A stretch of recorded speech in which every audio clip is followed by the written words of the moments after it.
जी हाँ, तो ट्रेन में अब नहीं ले जा सकेंगे एक्स्ट्रा लगेज, हो जाए सावधान, जेब पर सरकार की कैची। स्वागत है आप सभी का। आप देख रहे हैं द राजनीति का विशेष सेगमेंट खबर और विश्लेषण। मैं हूं जबार खान। दोस्तों, क्या ये कम था कि सरकार 100 रुपए में डीजल और पेट्रोल बेच रही है, शिक्षा और स्वास्थ्य में लोगों को त्राहिमाम त्राहिमाम करा रही है, और इसके बाद अब ट्रेन में यात्रा करने वाले यात्रियों के लिए एक और मुश्किल खड़ी कर दी। दरअसल रेल मंत्रालय ने यह फैसला लिया है कि दरअसल अब एक्स्ट्रा लगेज ले जाने पर यात्रियों को एक्स्ट्रा शुल्क देना होगा। लोकसभा में सरकार की तरफ से इस बात का जवाब दिया गया, और एक सवाल के जवाब में कि हां, अब एक्स्ट्रा लगेज लेकर के अगर आप चलते हैं तो आपको एक्स्ट्रा पैसे देने होंगे, और खुद स्टेशन पर ही तराजू लगे होंगे, आप अपने लगेज का वेट करा सकते हैं। आपको जल्दी से बताते हैं कि ट्रेन में सफर के दौरान ट्रेन के अलग अलग क्लास में एक्स्ट्रा लगेज पर कितना खर्च पड़ेगा। संसद में पेश की गई जानकारी के मुताबिक अगर कोई यात्री सेकंड क्लास में सफर करता है, अपने साथ ज्यादा से ज्यादा 35 किलोग्राम वजन ले जा सकता है, जो बिना किसी शुल्क के लिए है। अगर इससे ज्यादा ले जाते हैं या ले जाना चाहते हैं, 70 किलोग्राम तक ले जा सकते हैं। अतिरिक्त सामान को ले जाने के लिए एक्स्ट्रा शुल्क होगा। इसी तरीके से 3 टियर की अगर बात करूं, थर्ड क्लास एसी में या चेयर कार में सफर करते हैं तो ज्यादा से ज्यादा 40 किलोग्राम तक सामान ले जा सकते हैं। उसकी लिमिट है, इससे ज्यादा पर चार्ज लगेगा। इसी तरह अगर स्लीपर क्लास में यात्री जैसा कि 40 किलोग्राम तक सामान फ्री में ले जा सकते हैं, इस कंपार्टमेंट में सफर करने वाले यात्रियों के लिए 80 किलोग्राम तक ले जाने की छूट है, मगर उस पर एक्स्ट्रा चार्ज देना होगा। लेकिन दोस्तों, हैरानगी इस बात की है कि अभी 3 महीने पहले ही जब इस मुद्दे को लेकर के सवाल पूछे गए तो सरकार ने बड़े चौड़ में कहा था, फर्जी खबरें हैं, रेल मंत्रालय एक्स्ट्रा चार्ज लगा ही नहीं गा। खबर देखिए उस वक्त की, जिसमें उस वक्त लिखा हुआ था, अगस्त महीने की खबर कि भारतीय रेलवे के ट्रेनों में एक्स्ट्रा लगेज पर ज्यादा किराया वसूलने का कोई योजना नहीं। रेल मंत्री अश्विनी वैष्णव ने इस संबंध में चल रही खबरों को गलत बताया था, और उस बीच में एक बड़े मीडिया हाउस की खबर रिपोर्ट के अनुसार रेल मंत्री ने कहा था कि यात्रियों के सामान के वजन को लेकर कोई नया नियम लागू नहीं किया गया। ट्रेन में यात्रियों द्वारा अपने साथ ले जाने वाले सामान को लेकर नियम पहले बने हैं, वही नियम लागू रहे। मतलब दोस्तों, एक तरफ महंगाई चरम पर, बेरोजगारी दिन प्रतिदिन बढ़ रही है, सरकार शिक्षा स्वास्थ्य का बजट काट करके आम जनता की जिंदगी को दूभर किए हुई है। डीजल पेट्रोल 100 रुपए में पहले से बिक रहा। जनता के मुद्दों को बजाय संसद में बेहतर तरीके से चर्चा करने के, सरकार किस पे चर्चा करा रही है? फालतू के मुद्दे जिस पर कोई विवाद नहीं था, वंदे मातरम पर। फालतू का मुद्दा महात्मा गांधी का नाम निकालने के लिए मनरेगा से बनरेगा नया कानून बना करके तीर की लाठी उसकी भैंस, और उसका नाम भी ऐसा रखा जिसे सांप्रदायिक कहा जा सकता है, हिंदू मुस्लिम कर चुनाव में फायदा लेने के लिए। अब इशारे ट्रेन यात्रियों से एक्स्ट्रा लगेज के एक्स्ट्रा चार्ज लेना शुरू कर रही है।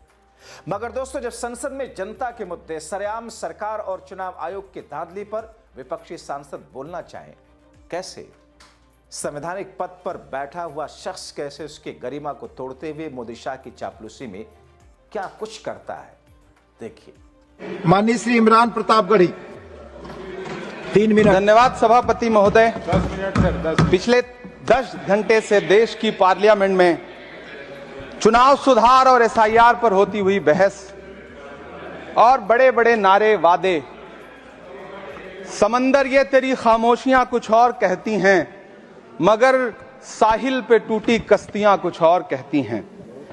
कैसा चुनाव और कैसी पारदर्शिता सर, जब बिहार में ऐन चुनाव के पहले महिलाओं के खाते में 10-10 हजार रुपए डाल के वोट खरीदा जाए और चुनाव आयोग चुपचाप तमाशा देखे, तो कैसा चुनाव सुधार और कैसी बहस।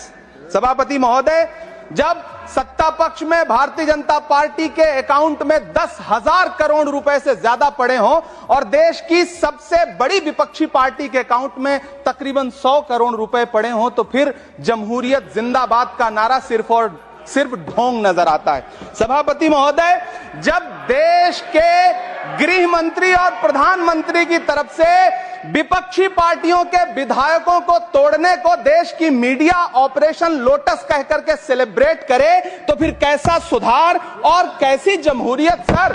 सर, जब यूपी के मीरापुर उपचुनाव में वोट देने के लिए घर से निकली मुस्लिम महिलाओं के सामने पुलिस का इंस्पेक्टर रिवॉल्वर तान के वोट न देने की धमकी दे तो कैसा चुनाव सुधार और कैसी बहस। सर, जब महाराष्ट्र में शिवसेना और एनसीपी जैसी पार्टियों को तोड़ लिया जाए और उनका चुनाव निशान छीन लिया जाए और चुनाव आयोग चुप रहे तो कैसा चुनाव सुधार और कैसी बहस।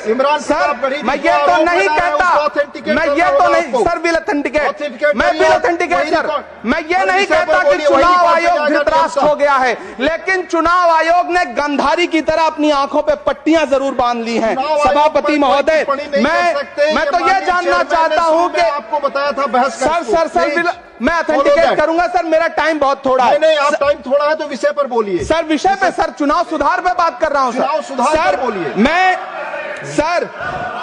मैं तो ये कह रहा हूं सर, 40 से ज्यादा बीएलओ ने अपनी जान दे दी है सर। होना तो यह चाहिए था कि बहस शुरू होने से पहले उन्हें श्रद्धांजलि दी जाती। सर, चुनाव आयोग बात करने को तैयार नहीं है। कातिल ने किस सफाई से धोई है आस्तीन, उसको खबर नहीं कि लहू बोलता भी है।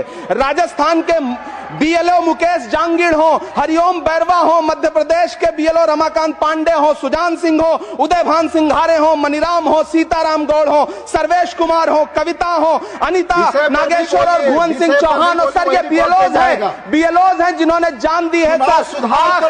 आखिर चुनाव आयोग उनसे ऐसा क्या करवाना चाहता था कि उन्होंने जमीर की आवाज सुनी और आत्महत्याएं कर ली। उन्होंने सरकार का वो काम करना स्वीकार नहीं किया। सर, बंगाल की रिंकू तरफदार हो, मनी सिंह हो, सर, नमिता हंसदा हो, सर मेरा टाइम तो सर आपने लगातार सर, मैं चुनाव सुधार पे बोल रहा हूँ सर, चुनाव सुधार पे बोल रहा हूँ सर। अगर नहीं बोलने देना चाहते तो कोई बात नहीं, लेकिन ये सर मैं बीएलओ का नाम ले रहा हूँ सर, ये विषय ही है सर। मेरा समय तो लगातार डिस्टर्ब कर रहे हैं सर। सर, नहीं बोलने देना चाहते तो कोई बात नहीं सर। मुरादाबाद के बीएलओ सर्वेश सिंह का वीडियो जिसने भी देखा होगा, उसकी चीखें सुनकर के चुनाव आयोग की आंख में आंसू आना चाहिए था, लेकिन अफसोस है कि चुनाव आयोग सुनने तक को तैयार नहीं है सर। आप इन चीजों पर डिस्कस करना चाहते सर, ये चुनाव सुधार से सर ये रिलेटेड नहीं है सर। क्या हम बीएलओ का नाम भी नहीं ले सकते जिन्होंने जान दिया है सर? मैंने कहा चुनाव सुधार, सर चुनाव सुधार पे ही बात कर रहा हूँ सर। चुनाव सुधार जिनको करना है उनको कमियां नहीं गिनाएंगे सर। इलाज तभी होगा जब बीमारी बताई जाएगी सर। दूसरे वक्ता को बुलाऊंगा सर। देखिए सर, ये तो अन्याय है सर, आप ना बोलने दें वो अलग बात है सर, ना बोलने। इस सत्र में पहली बार बोलने का मौका मिल रहा है सर, नहीं बोलने देंगे तो कोई बात नहीं सर, ना बोलने दें। चुनाव सुधार, माननीय बंसीलाल गुर्जर प्लीज। आप क्या कहेंगे, अपनी राय जरूर लिखें।